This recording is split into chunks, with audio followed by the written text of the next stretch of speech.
We need to respect the freedom of others to make their own choices, even if they're poor choices. I know. It is their choice and it's their freedom to make those choices.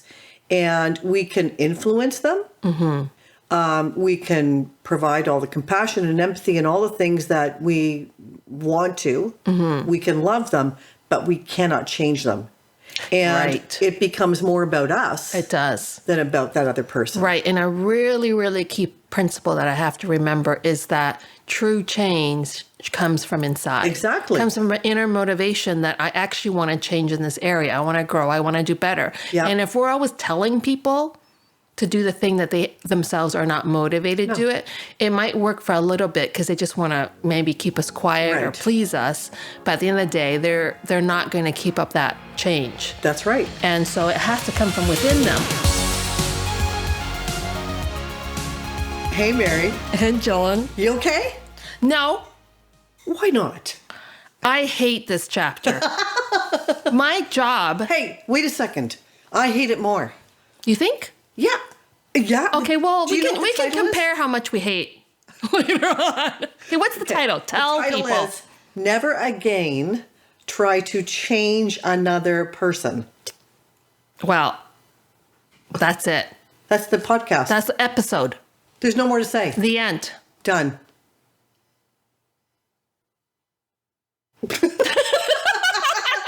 Did you fall for it? But really, people are probably like, what? Did they freeze? No, really, that could be the whole thing. I know, why do you even need to explain it? I know. Okay. Well, obviously, we need to explain it because we keep trying to do it. Okay. We're going to go through a checklist. Do we have to? Well, we do. Okay. Yes, we need to flesh this out a little bit. All right. Okay. All right. So he's talking about never try to change another person. Right. All right? Yeah. So do you want to take turns reading? Well, I got to find the list. Why don't you just go for it? Okay. Yeah. So consider relationships you may have with these type of people where you've tried to change them. Okay. A critical person who withholds approval. Ooh. An addicted person who refuses to get sober. An irresponsible person who does not do what should be done. An employee who's not performing up to standards. Why are you looking at me like that? I'm not. A person who is not investing in a relationship. I'm like trying to not show any expression. All right. You're not going to Because the problem of being video, because usually we make faces for everything. I know. I still have face. I'm going frozen face here. All right. No tells on your part. No tells. Tons of tells on my part. Okay. I'm going back to the list. Yes. A person who is not investing in a relationship. Ooh. Oh, tell. A parent whom you wish would be different. Ah. An adult child you wish would grow up and make better choices. A business partner, a coworker who's not matching your effort. So I think we all have at least one person on our list, right? Right. If not more. No, I was just going to say, I've been down this journey long enough that I try not to consciously try to change people. Right. But it's in the subtle ways that happens all the time. Yes. You think they're subtle.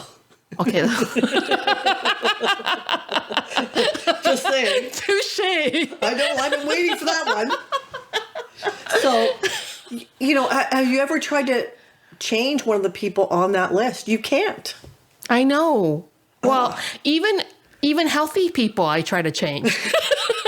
Okay. So to Dr. Cloud's credit, he says to us, there is nothing horrible at all about wanting the best for another person. Gotcha. To wanting good outcomes, health, wellness, good choices, good life choices, all that. There's nothing horrible about that. Right. Because we are called to love people, to have mercy and compassion and empathy.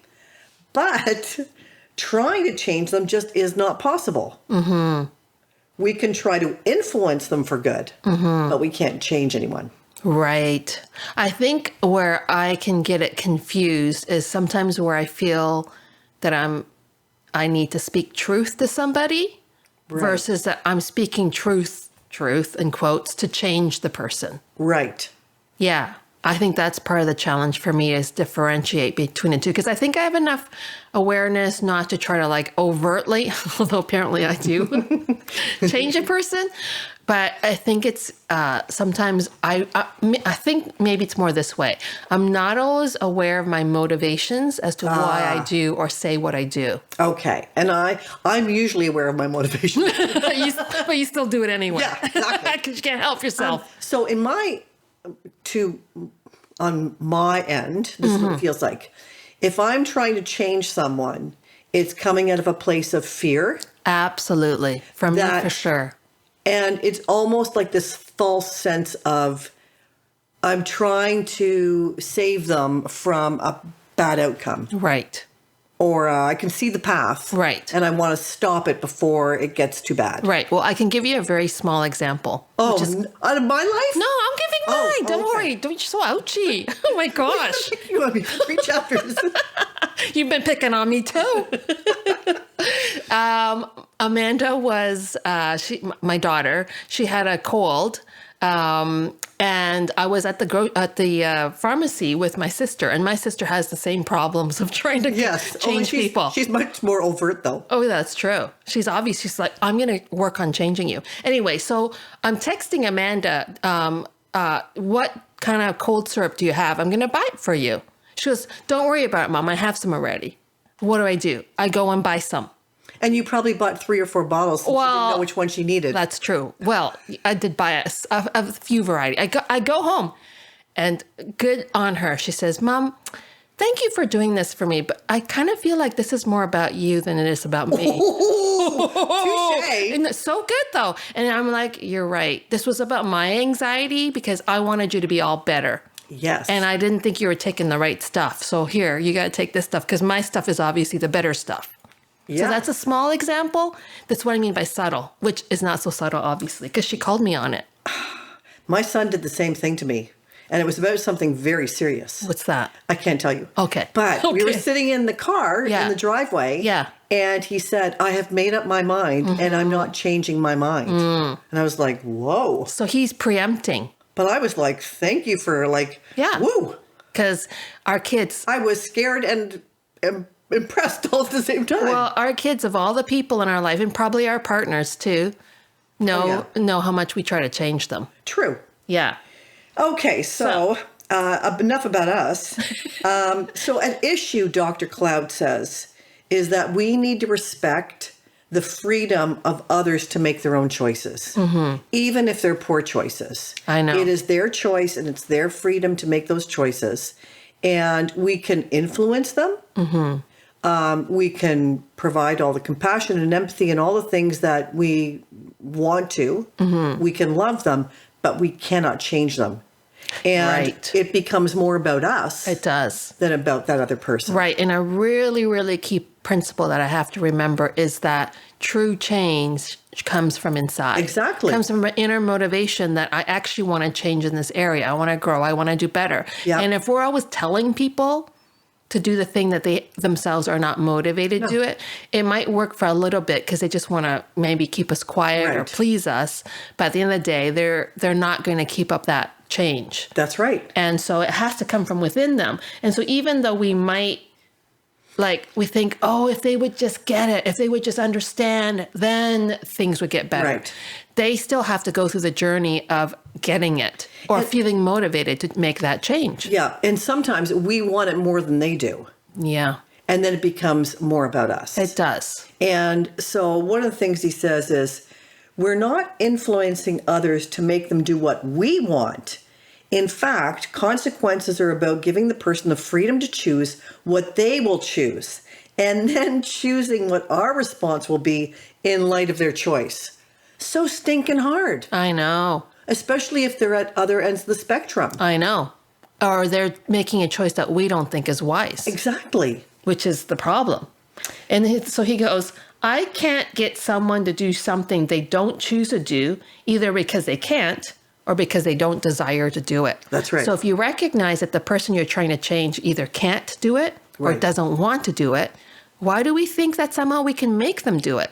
I don't know. And why are we investing so much energy? Yes. And probably a lot of strategizing and theorizing and all kinds of stuff and cajoling. And then we probably turn into these really ugly people that, it's like done maybe through passive aggressive ways, not so overt, or it's done with sarcasm.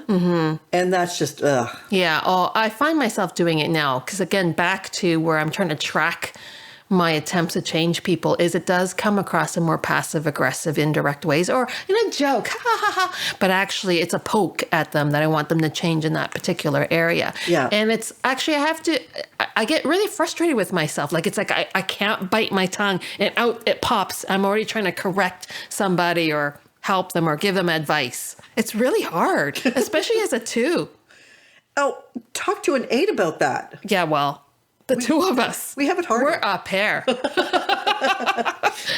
Oh my gosh. So I think yes. I think in principle, most people recognize that they don't have the power to change other people. So why do we keep trying? I think the trouble is we don't recognize when we're doing it or why we're doing it. So that's the key. And I think you just got to talk to the people around you. Do I try to change you? Oh, they'll probably say, if they feel the freedom to give us that feedback, because I might kind of like bite off their head if they say yes, is to say, okay, so what am I doing that makes you feel like I'm trying to change you? And really like take that feedback in because I don't think we have nearly enough awareness of why we do what we do, especially in the moment. I mean, afterwards I can reflect and kind of go, oh shoot, I was trying to change them again. And the thing is too, like, for example, with our kids, we have to remember we're 30 years ahead of them and they have a lot of life journey, and their ability to learn wisdom and make good decisions for themselves comes with them living it out and being motivated by their own desire for change. Us nagging at them doesn't actually bring that change about. And we do know that most change is incremental. Yes. Right? Like, there are very few, instances where a person does a complete, 180. Yeah. Right? Yeah. It's usually because of some huge wake-up call. Right. Like you've had a heart attack or something. Even then, you slide back. I know. So change is incremental. It's been incremental in our lives. Yeah.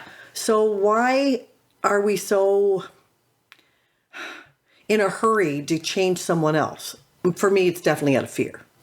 Right. And the other thing I would say is that then I don't have to look at myself and the things that I need to change. Oh.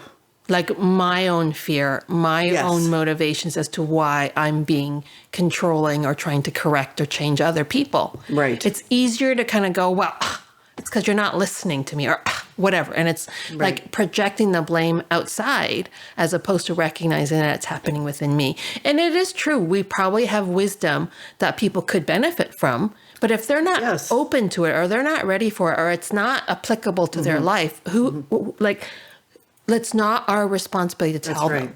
Now, that is, again, though, the differentiation for me is there's when I speak to try to change somebody versus when I speak because I need to speak truth to set a boundary. Right. That's 2 different things. So I'm just remembering something kind of funny. Okay. So our friend Anne. Yes. She told us about this phrase that was kind of bugging her. You do you, I'll do me. Yeah, yes. Right? But that's kind of what this is. Yeah. Like, so when you're setting the boundary, what are the consequences? So in this chapter, he's talking about 2 situations. One, where the son is working for the father's company that's built. Right. And he's just goofing off. He's not pulling his weight. And the father thinks just by trying and trying and trying and trying, this guy's finally going to get it and pull up his bootstraps and work like the Dickens, right? Right. But he's just not motivated to do that. Yeah. And the other situation is an on-again, off-again relationship where the person has been trying to change the other person and they change for a little bit, they get back together, and then it falls off the rails again. So he's saying about why do we need to set consequences in relationships? What would you say about that? Like, you're talking about boundaries, so... Well, I think if someone is hurting us, we need to let them know that. I think if behavior that they're doing is causing harm, to us or our relationship, then they need to be aware of it. Yeah. And I think the consequence isn't so much that if you don't do this thing, I'm out of here. Right. But it may be something as subtle as, when you say this to me, it hurts me. So, especially when you speak in anger. So I'm going to choose to wait until you've had a chance to calm down. Right. I know we have to talk about it. It's important we talk about it, but I don't want to do it while you're angry. So Right. I'm going to go off. And when you've had a chance to calm down, we can try this again. So I think that's an appropriate boundary. And that's in a sort of a smaller way versus some other boundaries that sometimes may require you walking away from the situation altogether. Yeah, exactly. Especially if it's like a dangerous situation that's going to cause familial harm or something, right? But I think what many times we do is we take it, and then we're out of here. I know. And we're not openly communicating to address an issue. And we're not giving the other person a chance to recognize the harm or the hurt that it's doing to us, so that hopefully they have the motivation to change. Now, if you've had this conversation 10 times and they're still repeating the same behavior, then clearly they're not motivated to change. And so then you've got some decisions to make as to how you're going to respond to that relationship or that person. So it's not a hard and fast rule, because it's going to depend on the relationship and the person, the maturity level, all sorts of things. But I think the general principle being that our motivation can't be to change the other person. That's right. But we can speak truth to set boundaries and to hopefully influence them for change. Yeah. Because then they realize that behavior that they're doing is actually causing harm. And if they want to maintain their relationship or they value it, then it might motivate them to change. And I think when, one of the parts I loved about this particular chapter, when he's talking about setting consequences, if they need to be set, he says this: setting consequences in place gives the person a clear choice and sets them free to make it. And then our job is to accept the consequence. Right. We let them know that they can choose A or B. If they choose A, then certain things will happen. And if they choose B, other things will happen. That's clarity and freedom. This mindset does so many good things. It helps you get clear about what you want. It forces you to communicate what you want directly. It keeps you from being judgmental, nagging, controlling, or cajoling, all of which bring about bad feelings in the relationship. And most of all, it preserves the freedom of the other person to make their own choice. Something they have had all along is clearly exercising anyway, and that you are honoring. Yeah. Oh, I love that. I love that. And that does take a lot of awareness. First of all, that I am in trying to change somebody or control them. I'm taking away their freedom. And even if they do change their behavior and they're doing it just to appease me, it doesn't feel good. No. It doesn't feel like it's authentic. And so it's being able to recognize what unmet need, fear or anxiety or something going on inside of me that I'm projecting it onto them, that it's kind of like I'm giving them this you must change so that I can feel better, or so that and so it becomes more about projecting onto them my needs, that if they don't meet those needs, then somehow it's going to be bad for me. Right. Right. And then it's all about you. And it is all about me. And often in relationships, we tend to react out of that. And so then we don't end up respecting their freedom. And that's the thing is, everybody has been given the gift of autonomy and agency, even really little kids. And so even with parenting, you giving them choice, you can either have the broccoli or the beans. So as opposed to saying, eat this or else. Do you know what I mean? It's still giving them that sense of agency. And I like what he has to say here. The issue is that we must respect the freedom of others to make their own choices. Exactly. If we do not respect that freedom, we will do two things. First, we will nag or otherwise try to control them, and they will begin to resent us. And we'll also resent them for not listening. It gets frustrating too. And secondly, we'll continue to frustrate ourselves as we demand someone be or do something we wish for them when they don't want to do it. And when they resist, we end up feeling angry, shaming, guilt-inducing, resentful. And this is the key thing. This path destroys love. Oh, it does. Yeah. Yeah. I mean, that at the end of the day, I feel like I'm trying to change you because I love you. Right. But if I continue to do it by nagging, criticizing, controlling, and all that, I'm actually destroying the path to love. It's like, oh, Ugh. that just is an ouchie. We told you we could have stopped at the very beginning of I this know. chapter. Why did we continue?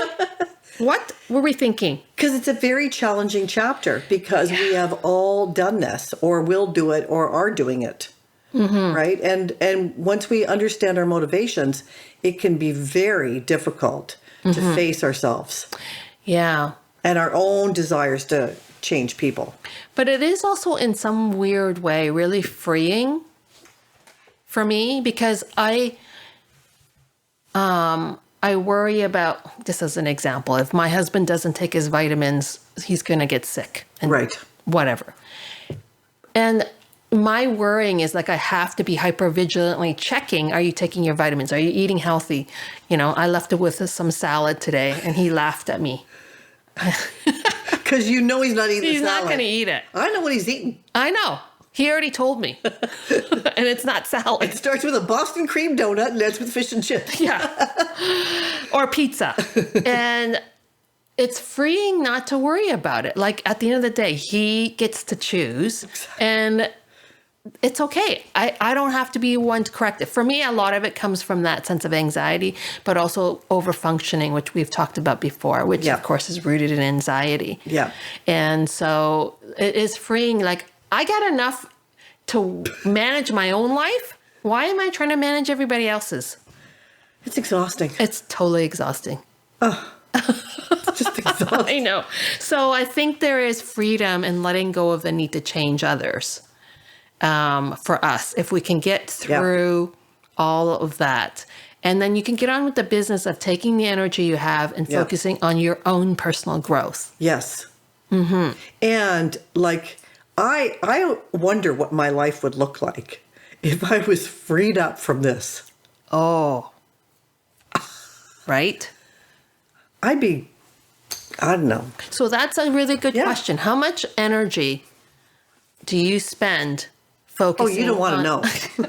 No, I'm asking this question for our listeners and viewers. Like take in this material now and think about it. Like, how much energy am I spending? Is part of my exhaustion because I am trying to change others around me?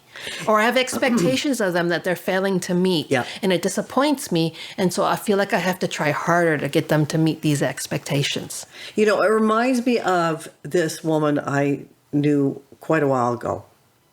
And she used to have this massive handbag before the massive handbags were in, okay? She had this massive handbag and it was filled with things just in case, right? Like Band-Aids, Gravol, Advil, like Swiss Army knives. She had everything. Because, Swiss Army knives too. See, and it was controlling. Right. Because just in case she was out with you and you had a boo-boo, she would have a solution. Right. And it didn't strike me as control. It struck me as funny and ridiculous at the time. But now I can see that it was like, and there was always a comment made. Well, if you just had a bigger purse. Right. Like you'd be prepared. And it's just like, but what a burden to carry around, trying to think of all the potential dangers that could happen. Okay. So here we go. I have an analogy. Uh-oh. What huge purse are you carrying around with bandages or solutions or answers or suggestions or advice that you're doling out to people as you see them in trouble or what you perceive to be in trouble or help that you think they need? Like, I think what I'm going to do for the next little week, and you can hold me to it, as can people in this room. Yes. I am going to try to bite my tongue more for the next week and not give people advice, not tell them what to do. Okay, I've got one. Okay, what? So there's a particular recurring situation in my life that I circle around. Yeah. And for next week, I'm not going to talk about it at all. Whoa. It's going to kill me. What about not think about it? Oh, I can't stop that. That's impossible. I'm sorry. Okay. That's just... Well, not talking about it is already a good start. Yeah, thank you. Okay. All right.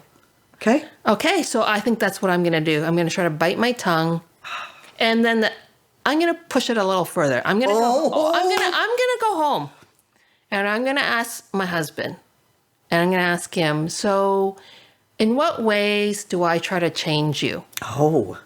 Like, what do I do that make you feel like I'm trying to change you? Okay, I can't ask my husband that because we're going to be on holidays next week. Oh, yeah. No, And that's so- not a good thing. No, it's not a good... No. We can't go into a That's holiday. not a holiday We can't- conversation. No. No. You keep changing him away. It's fine. You're allowed. You're on vacation. All right. So think about what you want to do to track how often you try to change people. It's hurting my brain. I know. I told you it's an ouchie. I'm exhausted now. I think I'm done. We got to go get some food. We're really hungry. We're really hungry. We're hangry. When we get stirred up, we get hungry and then tired. Thanks for tuning in. I think this is one I'm going to chew on for a little while, and I hope you do as well. I hope you find it valuable that we are bearing our souls here about how hard it is to let that go. But thanks for tuning in. Yes, thank you. Thanks for listening to the Fully Lived Life podcast. We hope you found it encouraging and helpful. Be sure to follow or subscribe so that you never miss a new episode. And if you enjoyed our show, please help spread the word by sharing with your friends and family and posting on your social media. Thanks for listening, and tune in to our next episode.